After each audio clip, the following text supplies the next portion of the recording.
to the lunar calendar used by many Asian countries, I want to wish you Guhei Fa Choi, or happiness, Happy New Year, filled with prosperity and happiness.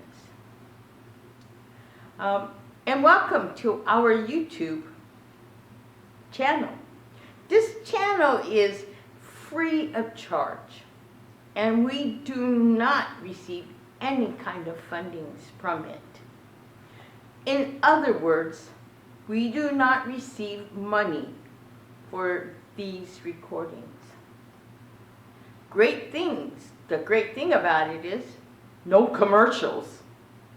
So please like, share, and subscribe, and leave a comment. We try and do weekly recordings or messages so that we can share the teachings with you. So if you would please put your palms together for meditation reading. The three treasures. How rare and wondrous it is to have been born into human life, and now I live it. How rare and wondrous it is to be able to listen to the Buddha Dharma, and now I am able to hear it. The unsurpassed, deep and wondrous Dharma, even in millions of kalpas, is extremely difficult to encounter. But now I am able to experience and embrace it. May I come to understand and revere the true meaning of the Tathagata. If you would please join me in Gasho. Namo Amida Butsu. Namo Amida Butsu. Namo Amida Butsu. Namo Amida Butsu. Namo Amida Butsu. Namo Amida Butsu. The Western calendar has December 31st as the New Year's Eve. And every New Year's Eve at this temple and many Jodo Shinshu temples, they ring the bell.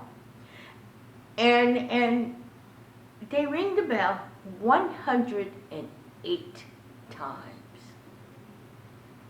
Yes, 108 times. It's also said that January 1st is the new year, and we erase all these 108 blind passions. But did you ever wonder where these past blind passions have gone to? Well, sad news, they stay with us. Good news, we can go on from there. You know, they remain with us. We just happen to push them back on the back burner. And we supposedly learn from them, from these blind passions. But do we?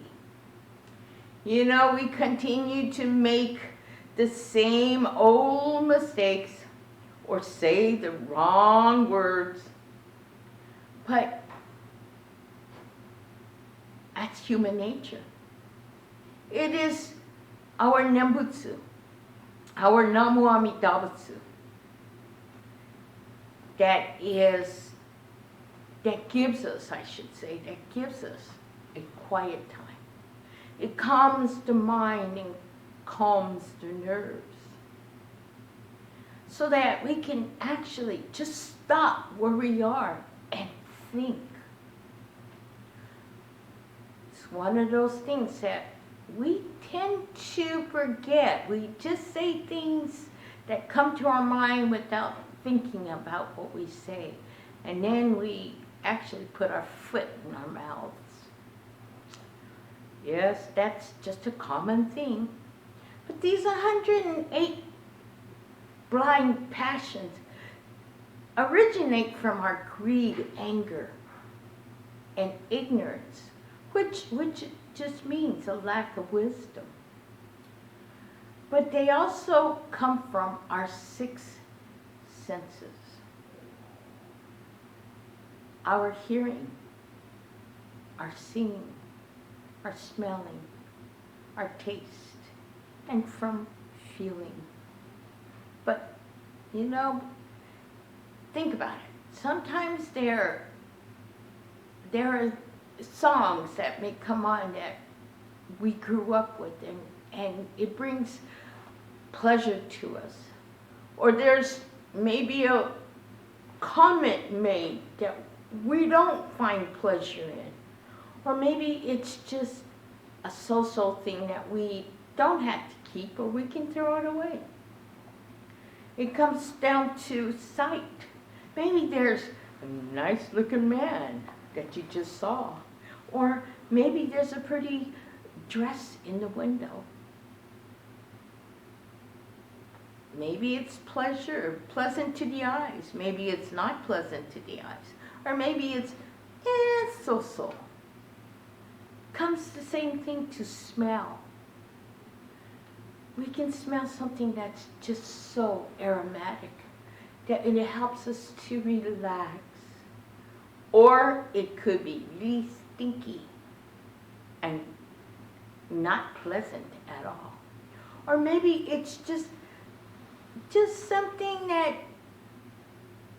is okay smelling.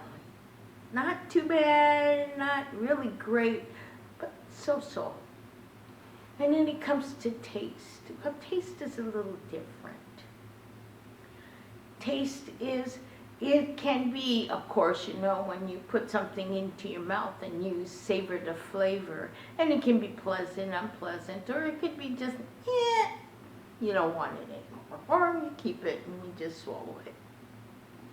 But taste also comes with just having that little bit of knowledge, tasting that knowledge, and either wanting to further it or just staying exactly the way you are.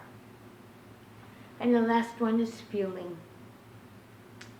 We feel, we touch something that's soft to our skin. Oh, it feels so good. And yet, feeling comes from the heart. Maybe it's a feeling about someone or something. Maybe it's opinions can be a feeling also. So, feeling is not just touch, but other matters that come into our sight. And in the sixth sense, of course, is the brain. That's that thing up here that controls everything. But sometimes we don't have control over the brain. We do and we say and we continue to do the same things over and over without thinking.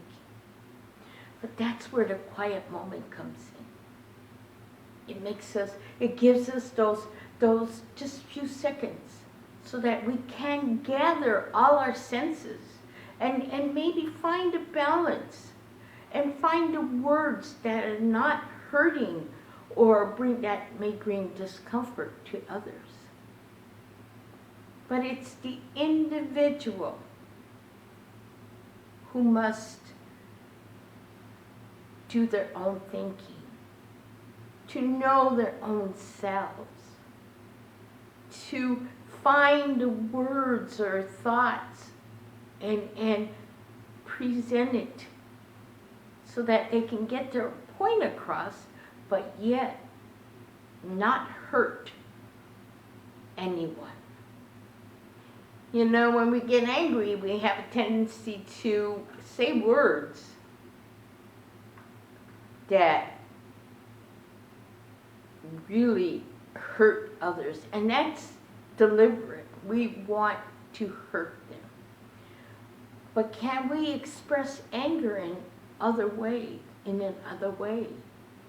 Can we use words to express our anger, but not really show that emotion where we just run off at the mouth or take action where no action should be taken. You know, it's something that we as individuals have to really control, to really look at ourselves, to learn who our true selves are or is. And that is a very difficult thing to do. We don't want to be looked at as being wrong. We don't want to be looked at as being ignorant. But you know what? I'm ignorant. I'm many, many things. And I can go and do research, and I can make up my mind whether I agree or disagree. Use the material or not use the material. And that's up to you. That's up to the individual. Search, think,